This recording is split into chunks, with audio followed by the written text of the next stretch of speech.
Assalamualaikum warahmatullahi wabarakatuh. Hai semuanya, kembali lagi bersama saya Nur Safitri dari program studi Pendidikan Bahasa dan Sastra Indonesia 2023B, Fakultas Keguruan dan Ilmu Pendidikan Universitas Riau.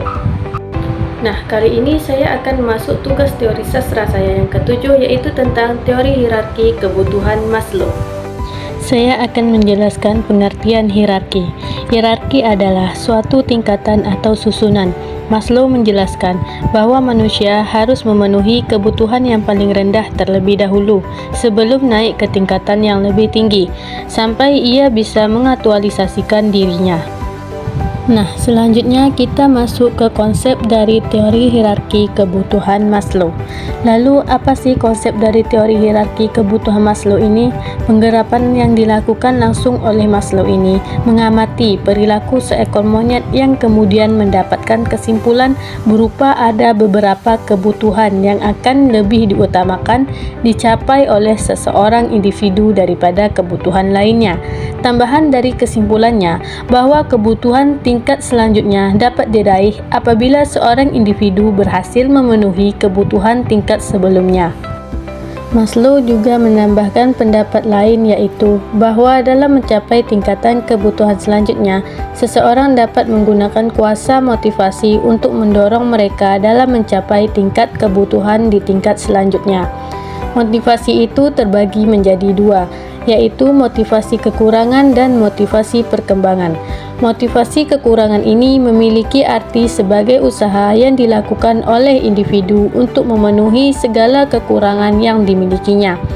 Sedangkan motivasi perkembangan adalah motivasi yang dilakukan oleh individu untuk bisa meraih tujuan atau keinginan mereka sendiri. Selanjutnya, pembagian hierarki kebutuhan Maslow. Yang pertama, kebutuhan atau fisiologi. Kebutuhan dasar ini menjadi kebutuhan yang paling bawah atau paling dasar konsep teori hierarki kebutuhan Maslow. Artinya, kebutuhan ini mencari kebutuhan biologis dan fisik. Kebutuhan dasar ini harus dipenuhi oleh seseorang individu atau mencapai tingkatan selanjutnya. Contoh dari kebutuhan ini seperti air, makanan, tidur, kebutuhan seksual, dan lain-lain. Ketika hal ini tidak dipenuhi, maka tidak mungkin individu akan naik ke tingkat selanjutnya. Yang kedua, kebutuhan akan rasa aman. Kebutuhan untuk senantiasa merasa aman, seorang individu dapat melangkah ke tingkat kebutuhan selanjutnya apabila sudah berhasil memenuhi kebutuhan pada tingkat pertama. Maslow menjelaskan bahwa kebutuhan akan rasa aman ini meliputi rasa aman secara fisik maupun emosional. Untuk kebutuhan akan rasa aman dapat dicontohkan dengan contoh seperti kebutuhan akan rasa aman dari bahaya yang akan mengancam, kebutuhan perlindungan dari tindakan kriminalitas, kebutuhan rasa aman dari ancaman penyakit, kebutuhan rasa aman dari bahaya bencana alam, dan lain sebagainya. Ketiga, kebutuhan sosial. Kebutuhan tingkat ketiga adalah kebutuhan yang mengenai aspek sosial seperti kebutuhan untuk merasakan cinta, kasih sayang, dan memiliki hak kepemilikan terhadap suatu hal. Maslow memberi pendapatnya mengenai alasan mengapa seorang individu mencari cinta.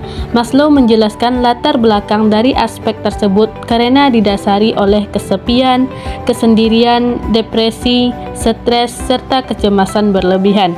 Rasa cinta pada yang dimiliki oleh seorang individu sendiri memiliki dua jenis, yaitu deficiency love dan being love.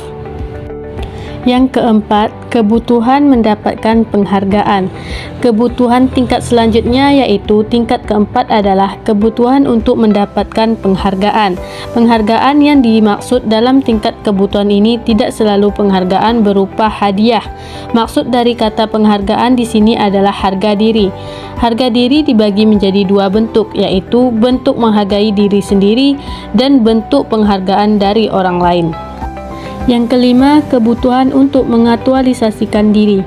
Kebutuhan tingkat tertinggi yaitu kebutuhan untuk mengaktualisasikan diri. Kebutuhan ini dapat tercapai apabila seorang individu berhasil memenuhi keempat kebutuhan sebelumnya.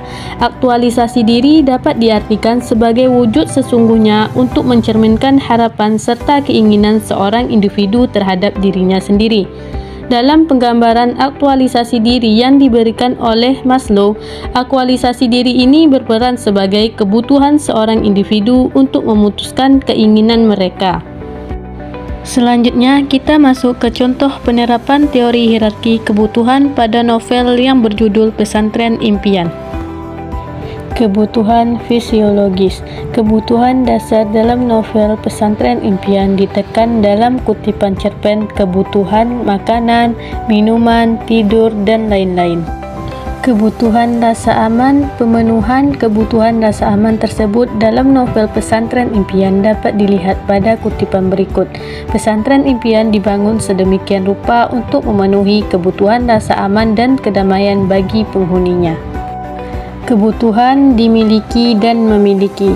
Kebutuhan rasa sayang, cinta, dimiliki dan memiliki. Tokoh dalam novel ini terpenuhi dengan adanya hubungan yang baik antara santri dan ustadz-ustazah dalam pesantren impian. Kebutuhan harga diri. Cerita novel Pesantren Impian juga memenuhi kebutuhan ini melalui pernikahan antara tokoh si gadis dengan ustadz. Dengan pesantren impian menjadikan salah satu bukti adanya pemenuhan kebutuhan akan rasa harga diri. Aktualisasi diri. Ini juga terlihat cerita dalam novel seperti tokoh yang dapat menerima diri sendiri, melihat realitas secara efisien, merupakan contoh seseorang telah mengaktualisasikan dirinya. Sekian video